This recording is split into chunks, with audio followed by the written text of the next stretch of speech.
अस्सलामुअलैकुम। हाजिर हैं ताबिंदा के kitchen cook new look new से। और ताबिंदा के किचन में आज बनने जा रही है इमली और आलू बुखारे की चटनी। इमली और आलू बुखारे की चटनी के लिए हमने दोनों चीज़ों को सेम क्वांटिटी में ले लिया है। एक कप ही मैंने ले ली है, एक प्याली ही मैंने ले ली है इमली, और एक प्याली ही मैंने ले लिए हैं आलू बुखारे। और इन दोनों को मैंने सोक कर दिया चुका है। अब पहले हम इमली लेंगे और एक बॉल में करके इसकी सारी गुठलियाँ रिमूव करके इसके पल्प को अलहदा कर लेंगे। ये हम एक पहले बाउल में इसको करेंगे और फिर उसके बाद हम इसको थोड़ा सा पानी और डालेंगे और बिल्कुल हाथ मैंने वॉश कर लिए अपने।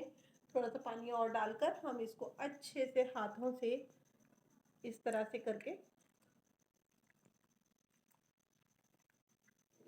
हाथ आपने लाजमी धो लेने हैं ताकि कोई जर्म्स इसके साथ एंटर ना हो।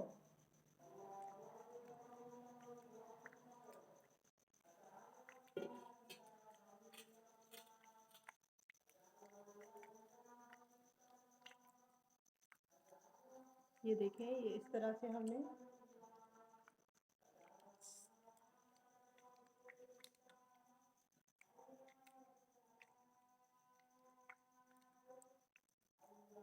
क्योंकि इसे हमने काफ़ी 4-5 घंटे पहले हमने जो है ना इसको सोक करके रख दिया था।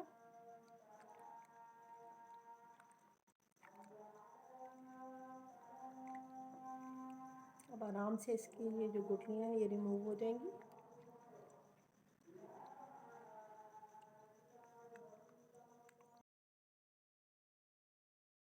सारे का सारा हमने ये पल्प जो है रहने देना है और गुठलियों को हमने इस तरह से हाथ में करके बिल्कुल इसको अच्छे तरीके से हमने निचोड़ देना है। हमें सिर्फ इसका पल्प चाहिए। सारी गुठलियाँ हो गई हैं रिमूव और अब ये पल्प आ गया है हमारे पास। इसको हम अब कढ़ाई में ट्रांसफ़र करते हैं। अब हम इसको सारे पल्प को कढ़ाई में ट्रांसफ़र करते हैं। हमारे एक प्याली लिए थे, इसको हमने एज इट इज़ इसी तरह से शामिल कर देना है। इसकी हमने गुठलियों को रिमूव नहीं करना, इसको हमने एज इट इज़ ही शामिल करना है। हम बना रहे हैं न्यू में इमली और आलू बुखारे की चटनी। अब इसमें हमने थोड़ा सा पानी और डालना है क्योंकि हमने इसको पकाना है काफ़ी देर तक।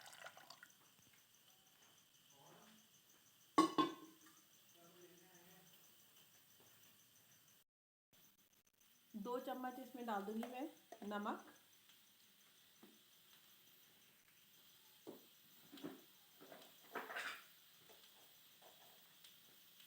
2 चम्मच सुर्ख मिर्चें।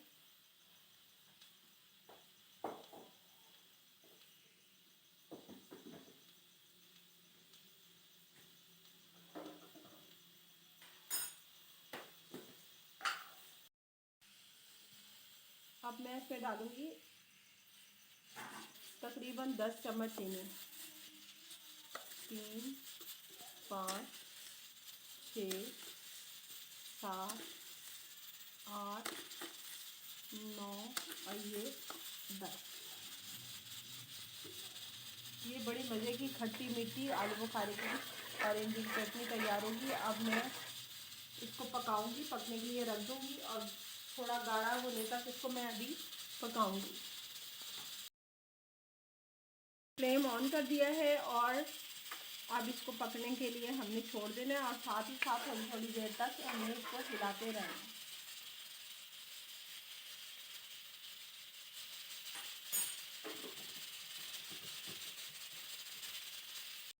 ये गलना शुरू हो गए, ये फूलना शुरू हो गए। ये आलू बुखारे ये देखें इस तरह के शेप में आ रहे हैं, फूलते जा रहे हैं और इसका पानी ज़रा कम होता जा रहा है और ये गाढ़ेपन की तरफ अब आ रही है। आहिस्ता आहिस्ता अभी हम इसे पकाते रहेंगे जब तक ये थोड़ी सी गाढ़ी ना हो जाए।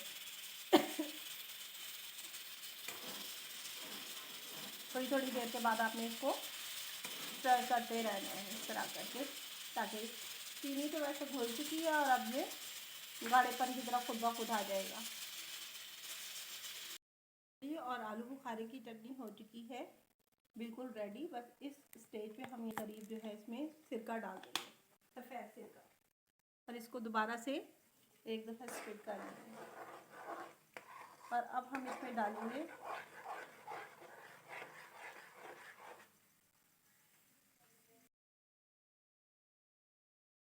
यहाँ ले लिए हैं मैंने बादाम, जो मैंने इमली और आलू बुखारे की चटनी में जो है ना वो यूज़ करने। इनको मैं बॉईल कर रही हूँ, फिर छिलका उतार देंगे इसका। जब ये बिल्कुल गाढ़ी सी हो जाएगी तो हमने इसमें जामे शीरे के 2 चम्मच मिला देने, और इससे ना कलर इसका ब्यूटीफुल हो जाएगा। और इसके ये देखें, एकदम ये देखें कितना प्यारा कलर हो गया इसका। बस इतना ही मिलाना है हमने, 2 चम्मच। ये देखें कितना खूबसूरत कलर आ गया इसका, देख रहे हैं आप। अब इस स्टेज पर ये बिल्कुल रेडी है। और अब हमने इस स्टेज पर यहाँ पर हमने डालनी है बादाम।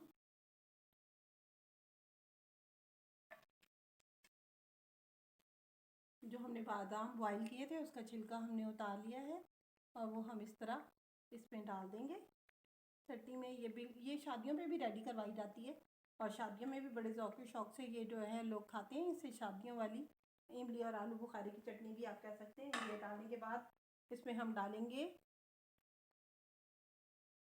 खरबूजे के बीज और किशमिश। ये देखिए 1-2 मिनट इसे और इसी तरह से पकने देंगे, और बस फिर उसके बाद ठंडा करके इसको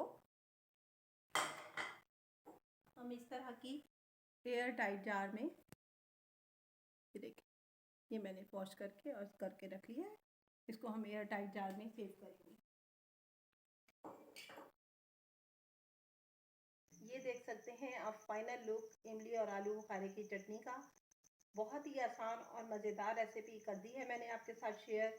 कुक न्यू लुक न्यू को लाइक करना, सब्सक्राइब करना और शेयर करना आपने नहीं भूलना।